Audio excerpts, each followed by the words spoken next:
have a TV? No. I just like to read the TV guide. Read the TV guide. You don't need a TV. Television addict! Television addict! Television addict!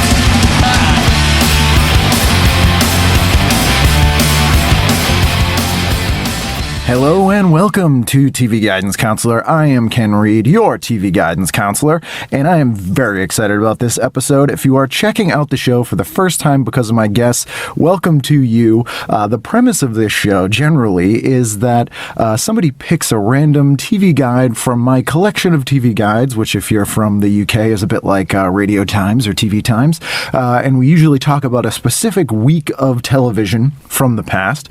That is sort of the normal format of the show. Occasionally we do break format and I talk to people who have worked in the television industry or just people that I think are very interesting, and we just kind of generally talk about things they watched growing up or television and their impact on their lives and that sort of thing. And that's kind of what we do today with my guests Captain Sensible and Dave Vanian from The Damned. The Damned are one of my all-time favorite bands. I've said it on the show before if you're a regular listener, but seeing The Damned perform on The Young Ones was sort of life-changing for me, and one of the major reasons I got into punk rock, and I was in a punk rock band when I was a teenager and kind of actually went into comedy and all those sorts of things. So I'm a stand-up comedian from Boston, Massachusetts, and The Damned came through town recently and I was able to grab a bit of their time to discuss sort of television and what they watch and what they don't watch in some cases, and it was a great conversation, and I cannot thank the guys enough for taking the time to talk to me. So first up is Captain Sensible, the longtime guitar player for The Damned and solo artist as well, the writer-performer of one of my favorite Christmas songs of all time, One Christmas Catalog. And when I first asked him about doing the show, he instantly said no, he hates television. And then I said, well, that might be kind of an interesting angle. Why does he hate television? So we chatted very briefly to get his views on why he hates television. So first up, here is Captain Sensible from The Damned.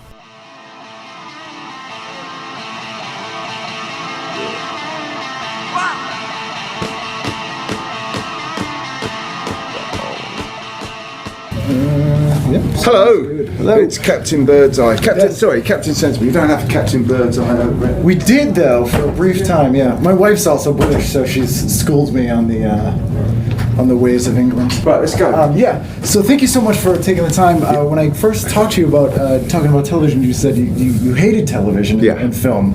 But then I have to call you out a little bit. You did reference Monty Python tonight on stage. So did you watch that growing up? Yes, for me, Monty Python was a program that treated the audience with intelligence. Right. And it was kind of radical and revolutionary, and it made you think. Like art should make you think. Absolutely. You know, otherwise, why does it exist? And I think too much TV nowadays.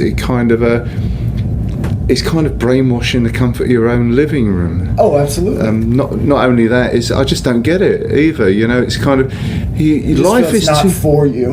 Life is too short to waste sitting in front of a bloody insidious thing in the corner of the room for like 3 or 4 or 5 hours an evening. You know, and I know people are exhausted when they come back from work, but really, they should make their own entertainment. They should watching sitcoms and comedy and all this sort of stuff. I just don't get it. But do you think it could change? Do you think? I mean, to me, the way I sort of discovered The Damned growing up was when I saw you guys in The Young Ones, and that was sort of life changing for me. Being here in America, we didn't get bands like The Damned on television or on the radio, and so in some ways, it really can be good. I mean, I know you've done a lot of TV in the UK. Like we haven't done a lot of TV at all. But you did. We've hardly done any TV.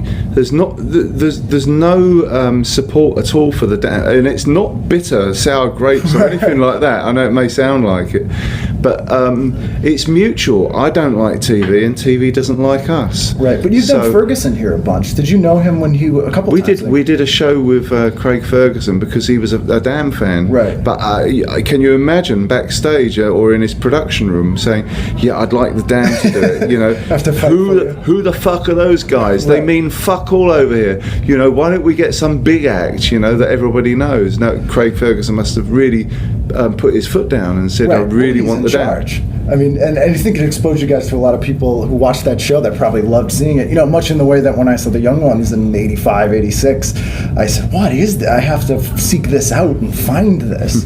And, you know, and my wife actually grew up in Stafford. She said, you know, one of her happiest childhood memories is sitting and watching with her mother, watching you do Happy Talk on Top of the Pops. And so, you know, I think that you do, even if it's small things on there, you don't realize sort of the impact that it has. I remember seeing, you know, footage of you on Through the Keyhole and that sort of stuff on morning television. So, you know, it does have some place, but I can see how you could feel like it was a waste of time. Do you wish people just listen to music or read books, or is there a way that you think art could make its way back into television? It's more than that for me. TV is, you know, when I said brainwash, it really is. When I stopped watching TV, when we had our kids, and the kids were going to school and coming back, they wanted, you know, they wanted to watch this and that program, and like, Right. and then they were watching the advertisements. They wanted this product and that product. They wanted to go to McDonald's. They wanted, So it's like they the wanted this consumerist program. Yeah, it is. And I threw the television out, and they grew up completely television free. Gotcha. And they're all like sort of independent, free thinking kind Right. of smart kids. Well, So not that kids was the anymore. They're grown catalyst up that now. was seeing the effect it had on your kids. yes. That's what it was. And it helped me out as well. I didn't realise how it would take the cotton wool away from my eyes, and Right. and I see a different world now. Right. And I really recommend it to anyone to get rid of their TVs, because you'd be surprised. Do you use a lot of do you use the internet and that stuff frequently, though? Because I think that stuff's sort of melding into one thing. You know, the TV isn't just a TV anymore; it's your computer, and your Oh yes, computer I is your do. TV. I do use the internet, and I read newspapers and stuff. But you have to work out for yourself where the truth is. Right. Because Somewhere in the there's middle. bullshit in every medium. Absolutely. There's plenty of bullshit in the internet, but I can guarantee, you know, there's plenty of bullshit in Rupert Murdoch's publications and TV channels. Oh, absolutely, absolutely. So when If not 99%. yeah, oh no, that's pretty much true. When you guys first came over to the States, I think you were the first punk band to tour the U.S. And was all the thoughts you had about the U.S. stuff you learned from films and TV growing up, that what you guys would get in the UK? Sort of how did it measure up to the way you thought it would be based on what you saw? Well, to be quite honest, I mean, there is. I just thought Americans were swaggering, kind of big-headed buffoons. Not you know? incorrect. Because you know, hey, everything's bigger. Yeah, Right. we're in Texas. I tell you, man. This, you know, and We're all this number sort of- one. Yeah, I mean, I just thought, well, I just couldn't be asked, and we went over to play in New York in '77 or whatever, whenever it was, and you know, I think we should, you know. I think part of the impact that we had was that we had no respect whatsoever. Right. So you And we didn't care. We didn't. No, just didn't care. Why should we? Right. You know, because America's got got more missiles, and you know, the almighty dollar, and they got Hollywood and stuff like that. We just didn't give a shit. Their beer was rubbish. Right. American beer was absolute fucking shit. And now it's completely changed. I have to say that America is now the cutting edge of brewing technology and and innovation. But so it's a real joy to go to a pub in America now. But there's no, you know, just because you know, you got the film industry over here and everything. It doesn't. And we benefited from World War II instead of being devastated by it like the UK was. Yeah, Where but we you were know, we got a lot of money from this. But if it wasn't for the Russians, we wouldn't have won that war. That's true. That's very true. Although I always despite think, what Hollywood tells us. oh, absolutely. It's Russia theory, that won that war for the Allies. My theory is everyone forgets Italy was part of the Axis, but it's because they really like their cuisine. Yeah. People don't like Russian food. They don't like German No. food. They get all the bad stuff from that. Yeah. But although people enjoy sushi now, so they're okay with that. Yeah, So, but the thing is, my wife's Japanese. The thing is, you go to a sushi restaurant and nearly all of them are run by Chinese or Koreans. yes, and people don't care. And people don't know. Right. that's the thing. People don't know that it's not Japanese people because they can't tell the difference between Asian countries, but the way their faces look. But I can, because my wife's taught me. And sometimes we walk into a Japanese restaurant and she'll walk straight out again shouting, "It's not Japanese, it's bloody Chinese. It's a lie. You frauds." Yeah, I mean, in some ways, because of things like television and technology, the world is smaller, but just smaller enough that people go, "Oh, I love sushi, but I don't know the difference between different Asian races." No.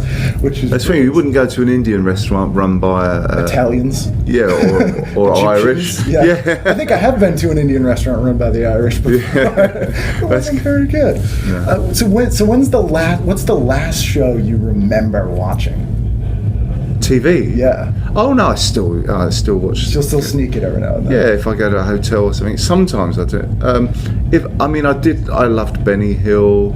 I thought that was. And that was huge here. Yeah. I think it was the biggest British show that was imported over here. Yeah, I think he was a really nice guy, and Did you meet him? No, I didn't. But I just, you can tell that it's all like innocent kind of naughtiness. Yeah. But like the Carry On movies. It's no one's exactly. getting hurt with this. It's not like a weird, yeah. I like Benny Hill. I like The Prisoner. I thought that was really good. That opened my eyes. Does anyone get angry better than Patrick McGowan? Yeah, it's superb. Yeah. Nobody yells as good as him. Yeah. So you said it opened your eyes. Was that a show that it's a pretty trippy, heavy show for? It is, but everything that he predicted in that show has come true. That's true. Big Brother and like sort of cameras everywhere and like sort of double speak. War is peace. Defense is. You know what I mean? Yeah, he's really clever what he's done. The brainwashing that. Absolutely. So Patrick McGowan was. Yeah. Why do you think? Well, there you go. Who is number one? We'll never know. Is it Patrick McGowan still? No, not. I mean, not in the. I mean, in this day and age, who is number one? Everyone's vying for it, I think. I wonder why in the UK there were so many more sci-fi and dystopian kind of shows in the 60s and 70s especially, and what sort of birthed punk as well. Was there sort of a hopeless, like an intelligent hopelessness is kind of the thing that I would glean from it, being here and getting pieces of that. I can't say. I have no idea. You have to speak to Vanian because he's the man for sci-fi and horror and all that stuff. Oh yeah. Okay, thank you so much. Thank you very much. And so I did speak with Vanian, and that would be Dave Vanian, the singer of The Damned. It's a little bit loud. We were in the dressing room after a punk rock show while a dance disco was happening in the club after. You will enjoy this part of the conversation with Dave Vanian of The Damned.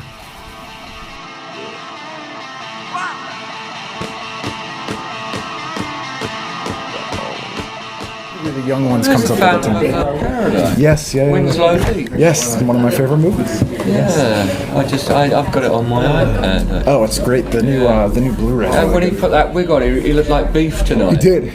No one got it. I heard you say. I wondered if anyone would get it. Yeah. That movie's great. I'm surprised that movie never got like the cult audience that like Rocky Horror got. Yeah, it's funny. Some films do and some films don't. Yeah. I mean, usually I like films that tone. Yeah. Oh yeah, me too. I was talking to Cap earlier and brought up sci-fi, and he shut down immediately, but said you're the man to speak to about that sort of thing. The thing to me, I'm a stand-up comedian by trade, but I was in punk rock bands for years and years here, which is kind of how I got to this path. But seeing you guys play on the Young Ones was life-changing for me here in America. We didn't see bands like The Damned on television. That was great. And you weren't played on the radio. Really great people as well. Yeah. It was good fun to do. Had you ever seen the show? Because you were in the second series. Oh yeah, we saw the show. Yeah. And then when they asked you, you're just like, we have to do it. Absolutely. Yeah. And it was perfect, What were things that you watched growing up? What were some of your favorite shows? Well, American stuff is obviously obvious ones have been Twilight Zone. Right. But before, and things like The Invaders. But there was, which try and think. Do you want English television? Yeah, either whatever you watch as a kid. I know some of my favorite stuff is some of the Nigel Neal stuff, like Beasts and some of that British stuff that was very, very creepy and terrifying. Yeah, well, the thing is, we had things like the Quatermass series and stuff like that. But there was lots of weird stuff. We used to have a thing called Armchair Theatre, black and white stuff, and there used to be sometimes you get very odd plays on that. One of my favourite things when I was a kid was the BBC always used to have on Christmas Eve The Ghost Story. The Ghost Story, Right. And there were, and it would be M.R. James or something, Right. the Railwayman or something like Right. that. And I used to love that stuff. It was really well done. I mean, there'd be actors like Denham Elliott or whatever, Right. these old English actors that are brilliant. So you were always drawn to sort of horror and sci-fi stuff on television as a kid? Well, when I was very young, I was one of these kids that was very quiet so that I could stay up late when those films were on, Right. hoping that my mother would fall asleep. Right. So could flip on a Hammer and I movie. turned the sound down. Well, it was actually a lot of the old Universal stuff as well. Oh, okay. The original stuff. I mean, I loved all the Hammer films. It's funny. It's some of the very early Hammer films, like we're talking the Quatermass stuff, Right. and the earlier black and white stuff they did. Yes, like the more like they're more like murder, like Hitchcocky X the Unknown. Oh, X the Unknown. Stuff like Yep, that, yep. and the sci-fi stuff, and also they had some crime caper stuff there before they became Hammer, just doing the horror stuff Yes, as well. there's a great one they made with Peter Cushing that takes place at Christmas time, and it's about a robbery in a bank, and I can't think of the name Oh, off the top yeah, I of don't know my what head. that's called, But it's though. very, very tense and terrifying. Yeah. And I've always noticed that the stuff that we would get here from England was always sort of dystopian. Yeah. And it was always sort of darker, and even the kids shows, like the 70s kids shows we would get, would be sort of They terrifying. weren't really kids shows. No, yeah, no, I not at know. all. Not. So, funny enough, I was watching some old Doctor Who stuff recently, and I was thinking how it really didn't seem like a show for kids. Yeah, You know? it's terrifying. And our stuff here was so whitewashed and sanitized and yeah. What do you think the difference there was? What do you think do you think kids in England were smarter or easy? No, I think it was more the actual shows themselves were just well written, Right. good shows. they didn't write down. And I think, there wasn't any graphic violence although a lot of it was, it's kind of off camera. Right. It's still the atmosphere would be so thick that it would be scary as hell. Absolutely. Although I wasn't scared, but the one thing about it is when I was a young kid is that and I'd see the old horror films, so I was always fascinated by the actual things. Like the monster itself? No. For instance, like Frankenstein, things like that. Right. I wanted to live in the house. I wanted the house. So like the Gothic architecture. Yeah, right from the beginning. So Right. to me, it was not just the amazing films. It was the fact I loved that atmosphere and the architecture and the whole thing about it. It wasn't just the movie itself. Did you grow up in a very city environment that was very different from that sort of environment? Not really, but I didn't live. Obviously, I wasn't in a big Victorian Castle, yeah. house or a castle, unfortunately. But no, I just found those things very welcoming. And Right. when I was, it's really scary. I thought, yeah, wouldn't it be great? Seems to be, nice. in the Baron's house up there. Right. So old things, Yeah. very Gothic things are just. It's weird that I think kids just sometimes are just wired for that. Like you always are drawn to that sort of thing. And when I saw you guys in the Young Ones, I was like, yeah, that's the thing I like. I didn't know it until this time. I mean, I think everyone assumed that I always lived in a Gothic pile and all this stuff, and I would love to, but I think I must have died and been, someone in a past life that was a landowner or something. Had a castle. Because I just fall straight into it whenever I'm in that. Were your parents ever into that stuff? Did they watch any of that horror with you, or you were always waiting for your mom to go to sleep so you could watch it? Because if she was up, she'd be like, no. No, I mean, it's different. I mean, my parents, they were quite, I wouldn't say they were normal, but they were, you know, they weren't really. It was a different time, really. You know, there was that divide between parents and kids existed, which it doesn't anymore. You know, they were very much the parents. You know, Well, because people had to be adults when they turned 18. yeah, my father was a bit of a rebel, though. He was kind of like, you know, he rode a motorbike and kind of, you know, and I remember, funnily enough, some kids coming to the front door and running away thinking he was a vampire at one point. Really? He did night shift and he had slick back hair and he had quite prominent fangs. How appropriate. So, yeah. So you'd be like, I'm picturing Oliver Reed in the movie The Damned. Yeah. It was,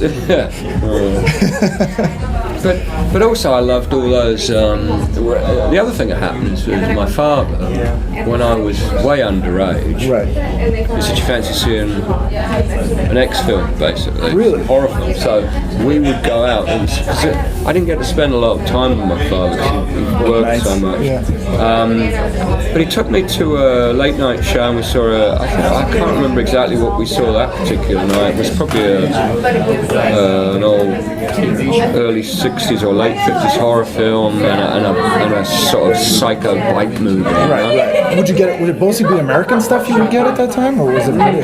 That was Amicus and was American stuff too. Yeah. I can't. But what happened was I ended up then going to my cinema on my own to see these late night shows. We get a double feature. Right. It'd be on at like 11:30 or something. Yeah, because you got a taste for it. Although it wasn't that. I was way underage, but because I was on my own and not trying to get in with a bunch of kids, they just used to let me in. Because you weren't going to cause trouble. It wasn't that. They knew I was. They must have known I was underage because Christ, I probably looked about 10. Right. Because I looked 10 when I was 19, you know, in the band. So. Right. But because I was on my own, they thought, well, this kid must like this, so they let me in. Right. And I got to see some great old movies that way that probably I wouldn't have seen. Which is amazing now, because I think that kids, they have access to everything that's ever been made now. Oh yeah, well that's the But they difference. can't stumble on it though. The difference now is that, you know, I mean, it's funny enough. I just downloaded to watch on the trip tomorrow was one of my a film that's been colorized, Carnival of Souls, Yes. you know, which I love. Herc Harvey. But it used to Such be a those creepy movie. kind of things, as you say, you had to hunt for them, you had to Yes. find them. Whereas now you just you click it is, away it's in and my it's all phone. there. And I'm amazed that it's actually there and it's like they're going on about it. This is a wonderful film colorizing. Before it would be an obscure film only a few people knew about. And you were like, did I even see that, or was it a Yeah. weird dream that I had? I mean, it's like when years ago, back in the 70s, I wanted to find out some stuff on Vampira, and I knew there was this article in 1954 Life magazine. Yep. But I had to go. I was in New Jersey, and I had to go to a library and find this thing on microfilm, Right. and then Xerox the copies. You know, it was all like so different. I remember I went down to Providence and H.P. Lovecraft's original writings are there. Oh, wow. He's from Rhode Island. Yeah. And I went to Brown University and they made me put on gloves and I sat and read his manuscripts while someone sat there with me. Wow. And that was how I read stuff like Reanimator that's and cool. some of his more obscure stuff, because you couldn't just get it. You had to Yeah. go to a library. Yeah, And it's, you know, I think part of it is I'm just jealous that they have access to all these things now. Because of being in the band, you know, in the early days especially, I used to meet people that had interests. Right. Whereas now it's kind of a lot of it's kind of fashionable, if you like. Right, absolutely. And They're not as passionate about I it. miss that obscurity of things. Right. You know, the fact that you if you met someone who knew about something, it'd be quite a thing because you knew what they'd gone through to find out. Right. about that. They sort of suffered for that thing. Yeah, it's They kind really of, knew yeah, about a it. bit Yeah. silly, but Yeah. No, it's I like completely agree. what's that other American, Lamora, Child's Tale, Oh, yes. Lady Dracula. Such you a know? creepy. I love creepy that movie. film. Yeah, the only film he Rainbow ever made. Smith, isn't it? I think. I think, yeah. Yeah. And you know, they tried to ban it for years. Yeah. But I remember finding that, and nobody knew about it for years. And now, of course, it's all. Yeah. Now you can get it on Blu-ray in a beautiful, pristine print. I did get a completely restored version, Yeah. which is nice. Yeah, It's weird that I always have an issue with this where I can't be happy about that. Like I'm almost angry that it's so easy now. no, it's silly though, isn't Yeah, it? it is. But I'll Yeah. see it like a really nice copy of Dr. Fives or something. Oh, yeah. And I'll be like, oh, come on. It's really- Well, you know, the horrible thing I heard about Five is they're going to make another film. And they're Yes. talking about Johnny Depp being. Yes. And I just don't see him as Anton Fives. No. I could see Jeffrey Rush or something. Yes. Playing I that think part. for some reason Johnny Depp always takes me out of the movie because you're like, it's Johnny Depp. Yeah. And he doesn't have that sort of, like, the great thing with Vincent Price was he was so sad. I think he's capable of it. It's just that when he works with Burton or whatever, there's so much comedy and there's so much a certain performance that they got. Right. It's too stylized. What was that film he did with Frank Langella? Oh, it was... that was kind of panned, but I liked that. It was a very old-fashioned movie. The Ninth Gate. Yeah, The Ninth Gate. Yes. That was a great It was Roman film. Polanski. Yeah, Polanski, which I love. Yeah. And he was very understated in that movie. Yeah, there was and in there, that's what I mean. He's great potential. In that, he's great. Yeah.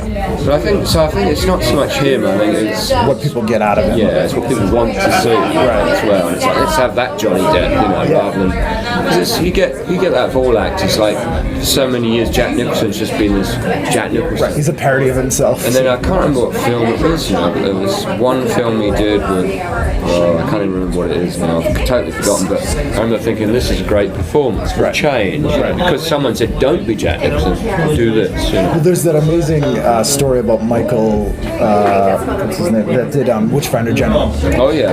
And he got this really scary, underplayed Vincent Price performance out of it. Yeah. Because I don't know if you've heard this before, so forgive me if you have, but I think the director was like 20 years old, and he kept telling Vincent Price, stop it, turn it down, it's way too big. Yeah. And Vincent Price said, I've made over 100 films, and then how many have you made? And he said, 2 good ones. And then Vincent Price dialed it down, and he's really great in that movie. He is great in that best movie, things. So did you watch any of the horror stuff in the 90s in the UK, like League of Gentlemen or that sort of stuff that was sort of ostensibly comedy but very scary? Oh, League of Gentlemen's great. Yeah. Yeah, it was much better when it was first shown in Britain without the laugh track. Right. Because it seemed much more funny and sinister. Yeah. When they put the laugh track, I don't know why they did that. It takes you out of it, I think. Yeah. I think if without the laugh track, it's probably too intense and scary. Some That's of what it's I liked really about terrifying. it. I did too. And of course, it started as a radio show first. Right. But yeah, they're fantastic writers. Yeah. And they love Blood on Satan's Claw, the Amicus movie, which is a great scary movie as well. Is there anything that's currently on that you like, that you watch? The trouble with a lot of horror films, you're not talking about TV. If you're talking about TV, Well, either. I'm a huge horror fan, and one of the things that bothers me about movies now is that it's all about sort of physical pain. Yeah, I was going to say, most of the films I see now are about torture. Yeah. About torture, and I like to see more interesting things. Right. Oh, yeah. And I don't think that's a bad thing at all. No.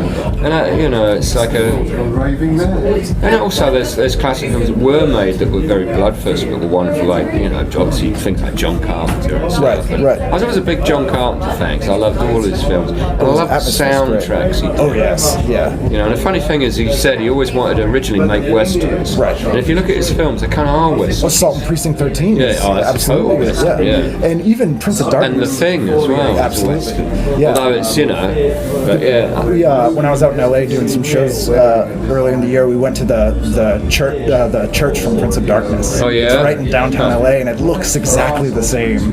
And it's pretty cool to just be like, there it is. It's such a great movie. Yeah, I think that John Carpenter movies, when you watch them now with like a kid, they think it's very slow. Yeah, I know. That's the problem now, is everything is so fast, and the cuts are fast, and you got moving. I actually, I like an older style of picture where it's kind of almost, it takes a fetishistic view of something, and it slowly dwells on something. Right. I like that. I like a story that gradually unfolds as well. Which is really kind of the opposite of punk rock in a lot of ways. Yeah, I suppose, yeah. Where it's sort of fast and angry. I would never put the two together. No, it wouldn't. It's not as atmospheric, but it's sort of... I was thinking of obscure films. One I've always liked, was The Damned. Yes. The Dan with Oliver Reed. Yes, where he's in the motorcycle gang, and it's sort of a dystopian. Really good film. That's a Hammer film. It's quite and it's quite surreal in parts. Yes. It's quite moodily shot. Yes. With Viveka Lindfors, where she's got all her statues on that. She's made those sculptures. The whole thing, the way they've got the angles, it's very unsettling. Something about it, it's almost uncanny. Like it feels like a world you're used to, but it's just slightly. Yeah, they were good at. That's what I like about those films. They could get that in there without it being a graphic sort of thing. It was just a It's not feeling of grossly loud. unease. Yeah. I don't know if sometimes it's also the low budget and the black and whiteness of those They're films forced to does do it, that. Because I used to think things like I remember seeing probably the Twilight Zone the Twilight Zone, and I remember some episodes that were just so simple. Yeah. One was just in a black room. Yeah. And these odd mix of people trying to work out why they were there and how to get out. Yeah. And they were just in this huge bucket, basically, and that's all it was. But it was brilliant. Yeah. But you get these great actors with great performances. But it's hard to do that. I think that's why we see it less. You have to write something really good for it to work that way. Yeah, well, that I think is. Although there's some great writing. Things like Away from, or like Boardwalk Empire and stuff Right. like that. They're marvelously written. Did you see Fringe at all? Sorry? Fringe? No. Fringe was excellent. Fringe was maybe the best horror sci-fi show I've seen in the last 2 decades. It was very, very good. There's one I did like, and I can't remember what it was called. It had Jessica Lange in it. Oh, American Horror Story. Yeah, I liked some of that. That was very good.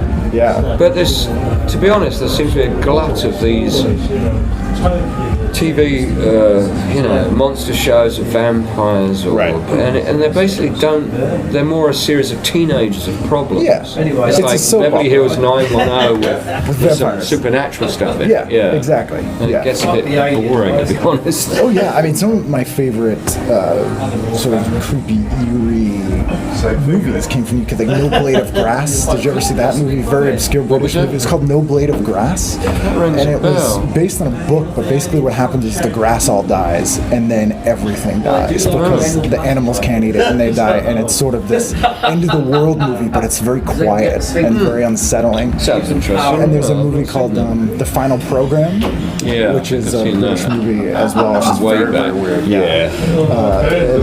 We're in that era of where everyone was terrified of the world end. Of everything, right. The Cold War and God knows what else. Yeah, Right. some great stuff came out of that era. Right. I mean, all the sci-fi stuff from America was the Cold War, wasn't Yeah, it? oh, It's the absolutely. best stuff. Yeah, and it's funny because my wife is from England, and when I talked to her about kind of growing up in the 80s, where here we were just told that Russia's trying to kill us all the time, and they're evil. But in the UK, it was like America and Russia are going to kill everybody. It was sort of and we're going to get stuck in the middle. Yeah, well, it was totally different. And you get things Weird. like Threads, Yeah. which is horrifying. Yeah. And, I was going to say, you asked me about new stuff. Oh, yeah. As I actually quite liked, I haven't seen it all yet, is the Strain. Yes. Because yes. it's quite. I tell you why I like that is because it's although some of it, I'm not so keen because they've obviously got it very graphic because it's trying to compete. They have to get But that I audience. like the way it's an old-fashioned story. Yeah, it reminds me of The Last Man on Earth, Omega Man, sort of, where it's like a sci-fi. Sometimes it reminds me of cheesy old things like Blackula, not Blackula, Count Yorga Vampire. Count Yorga, yeah. You know, where the coffin comes on the plane Yep. and you follow it along. And it reminds me of that kind of era of film. Well, I think Guillermo del Toro is so well versed in Yeah, that sort of obviously, world, yeah. and I mean he loves Night Gallery and all these things that when he's involved with something, it's definitely coming from a place of someone who knows the lexicon of it, Yeah. which is great. Yeah, I have to. I saw a couple episodes of The Strain, but I need to keep watching it. I think it's good. Yeah, I mean, I've caught about 4 of them, and I thought, this is good, and I like it. But I was very disappointed when Hammer. I had great hopes when they that Hammer returned? would come back and return. And I didn't expect them to be like they were because you couldn't. Yeah. Be. But I thought that they would come up with a style and a kind of in-house thing like Hammer had. Right.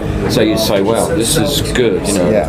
have an ensemble cast maybe. And instead it's just, I was very disappointed. It was very with, disjointed. Yeah, it's just, the woman in black was terrible. right. And the Did TV you ever one was see the great. TV good. Yeah, it's excellent. It's fantastic, isn't it? It's really good. It's like, how could you mess that up if you just remade that the way it was on TV? It would have been fantastic. I know. There was someone did some rewriting and they put more graphic stuff in there. It doesn't really add to it at all. No, it absolutely doesn't. And it was sort of sad to see. It's like telegraphing the horror to you instead of like having that uneasy. It's making a movie for 14-year-olds because they have money. So it's like. But it comes back to what you were saying when children's stuff was scary. Yeah. See, that was made for younger than 14. Right. Yet it was far ahead and much more. Right, they weren't sort of writing down to them. It was sort of respectful to what scares them. I hate that dumbing down. I always, although I love the movie because it's just so ridiculous, the Monster Club, the final Amicus movie. Oh yeah. But it's such a sad sort of ending to Amicus. And it's almost like a TV movie where they have Woolworths masks on and this sort of portmanteau of just ridiculousness. Yeah. And it's almost a perfect end to that because by the time the 80s had come around, it was. It's a shame though, isn't it? Yeah. But I think that there's an irony to that. Is it never happened, but we were asked to do a track for it. Really? Yeah, but I can't remember why it didn't happen. But in the end, it didn't happen. Was it the Pink Fairies or the Pretty Things? The Pretty Things did the Monster Club. Yeah, UB40, the Pretty Things. Yeah, originally we were supposed to do something for it. That would make sense, actually. That would have been a lot better. Yeah. There's some great actors in that too. For the track on the Young Ones, were you asked to write a Video Nasty song?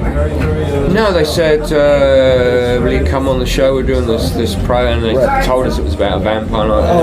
And they told us it was about Video Nasty, so we said, right, let's write a song about it. So we quickly wrote the song. Right. Yeah, so it would fit in, yeah. Did you write a thing for the Monster Club and then just... No, we never got that far. Never got that far. But we had the scripts, and it was, I don't know why it didn't happen now. Because I actually like the book, the original Art Chetwood Hayes book is pretty good. Yeah, Art Chetwood Hayes, that's a name I've heard for a long time. Yeah. If there was a movie that you could have, or a TV show that you could have written tracks for, is there a movie that you would have liked to have done music for?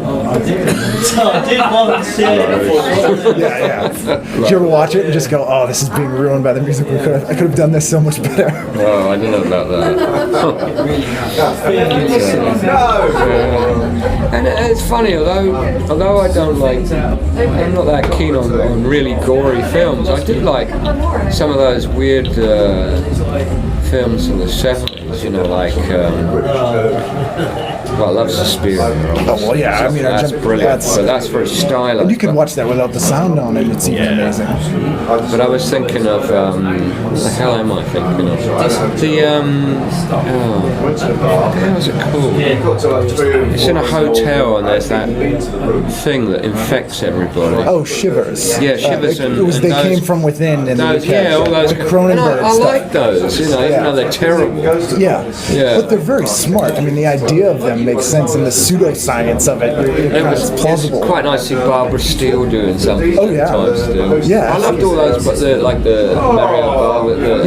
Black Sabbath and Black Sunday. And, I mean, all the Bava stuff's amazing. And even now, I mean, I remember when I was growing up, it was almost impossible to get Bava movies. Now you can get them all. It's so easy. Yeah. Which is great. And also kind of like, you're like, you didn't earn this movie. You shouldn't be allowed to watch, the original cut of Black Sabbath.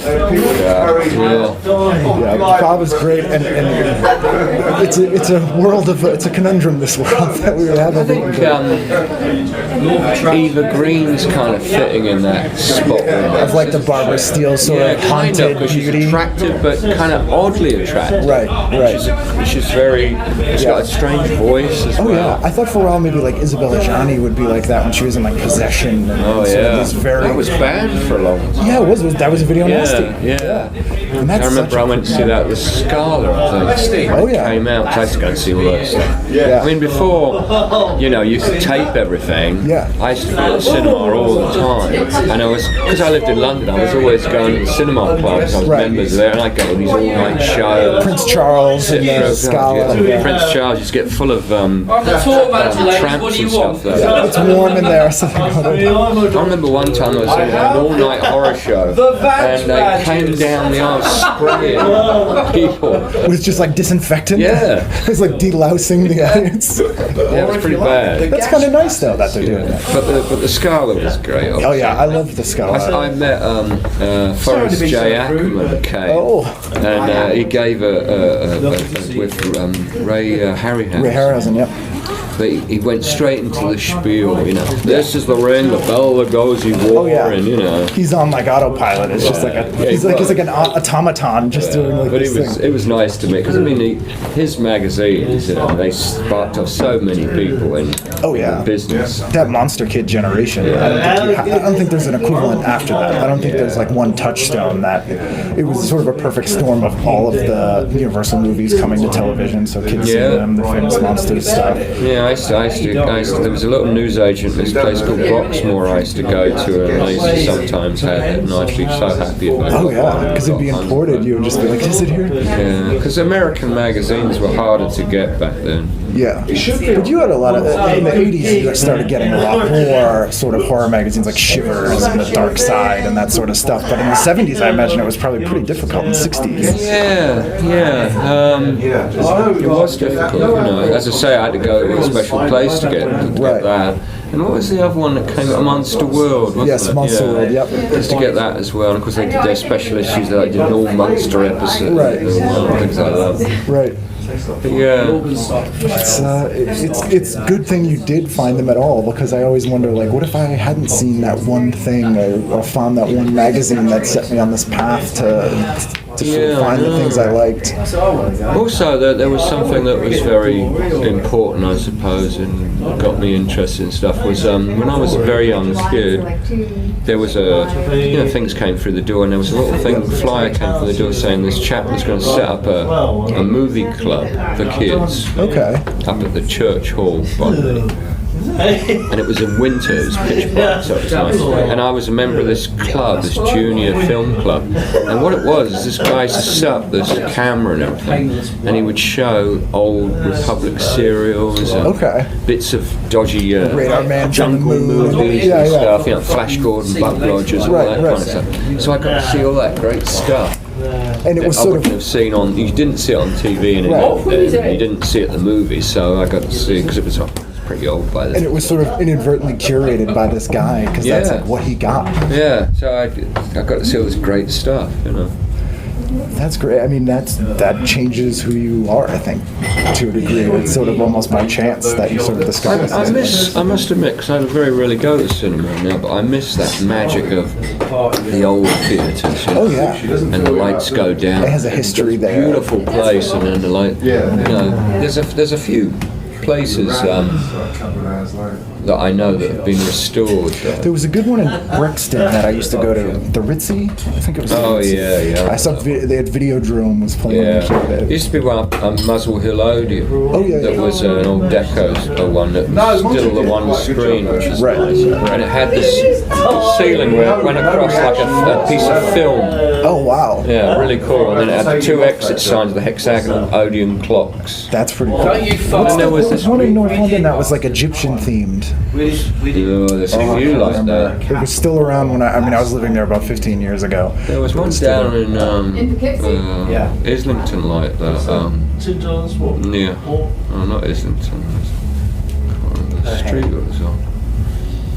But yeah, there was quite a few like that. But it was sort of it was a night out. Like it meant something because you were kind of going out to see this sort of stuff. There used to be one in North London that got quite famous for a while. I used to go to it. The owners had been there since the 60s, but it was very weird. Like I was in there and I was watching this film, and then this woman came down for the ice cream, like she would have done. Right. Big beehive, it was all crooked and kind of like hair like this. really thick eyelashes, fake eyelashes, heavy makeup, really badly applied. Obviously still dressed like she would have been in the 60s. Right. And she was in the 70s. It's like post-apocalyptic. She could barely, like this. And then there was this boy, who was being his relative, and he had this plastic bag, clear plastic bag full of sweets and stuff, and he was dragging it behind him like a hunchback. Very weird. And so it would be great just to go and see that. Right. In the film. It's a double feature, even though there's only one movie. The atmosphere inside the cinema. Yeah, I mean, I think everything's so sort of scrubbed clean and new, and it just. Well, they don't look like anything anymore. No. Before they went over the top because they were trying to make them They want to have a niche. palaces, Right. Although back in the well, it was the 80s now, so it was new. It's not. I went to a cinema in Australia on a day off, and I walked in. It was just like a shopping complex, and went up some stairs. We went in these doors, and it's an amazing. Interior was all like a church, like a cathedral, and they'd used all ex-church things and made this amazing cinema. It was in Sydney. Well, it's sort of the church of the 80s. Yeah. What do you do?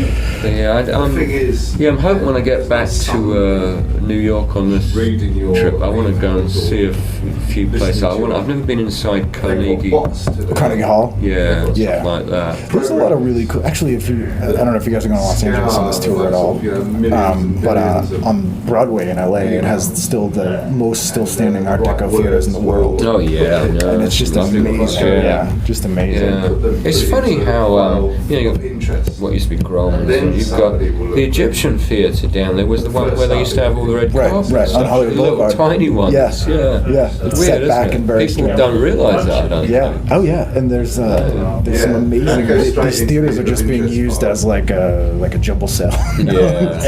What's that? Is it the Plantageous that's the really over the top one? Yes. That one's incredible. Yeah, and then there's the $1 Million Cinema, which is right across from the Bradbury Building from Blade Yeah. Runner and stuff. And that, Yeah. they still use that for events occasionally. Do they? Yeah, which is pretty cool to go in there and kind of see everything. Yeah, it's a shame because LA's pulled down so much. Yeah, Really beautiful stuff. You kind of have to go to these small, like I did a show last night in Northampton, Mass, which is 3 hours west and it's in the country. And I was in this old theater and they put me in Boris Karloff's old dressing room. And then had a little plaque that just said Boris Karloff's dressing room. Brilliant. And I'm like, they didn't do it on purpose. They were just like, oh yeah, it's just, and it's like you kind of almost have to go to these places where time has stopped a little bit to find these sorts of things. Well, I appreciate you taking the time. I don't want to take too much pleasure. of your time. Thank you so much for talking to me. Easy talking about old TV Oh yeah, I could films. talk all isn't day. it?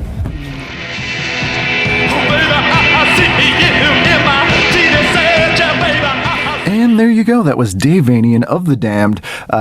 2/5 of The Damned there, Captain Sensible and David Vanian. Amazing time for me. I cannot believe that I got to speak with them after watching them do just one of the best times I've ever seen them perform. Really amazing show. If they come to your town, they're doing a little tour in the next few months in the UK and in the US. Definitely go see them. You will be very, very pleased. It was a great show. It was them and TSOL and the Briefs, and what a great night. I really enjoyed myself. Can't thank them enough for taking the time to speak with me. And for you, please email me at ken@ikenread.com. Let me know what you think of the show. If there's guests you want me to try to get on the show, I'd be happy to do what I can to bother people. You can also go to our Facebook page and like the show. It's a huge help. You can review the show on iTunes. It's also a huge help. Tell a friend. You can go to tvguidancecounselor.com and see more information about my guests and all of their sort of social media things. And you can find out where to buy albums if they're musicians or comedians. And just check out some more information about the show, or visit your local library. I don't know if that would help, but you could do that. So we will be back on Wednesday with a normal format show, as always, and I will see you then on TV Guidance Counselor.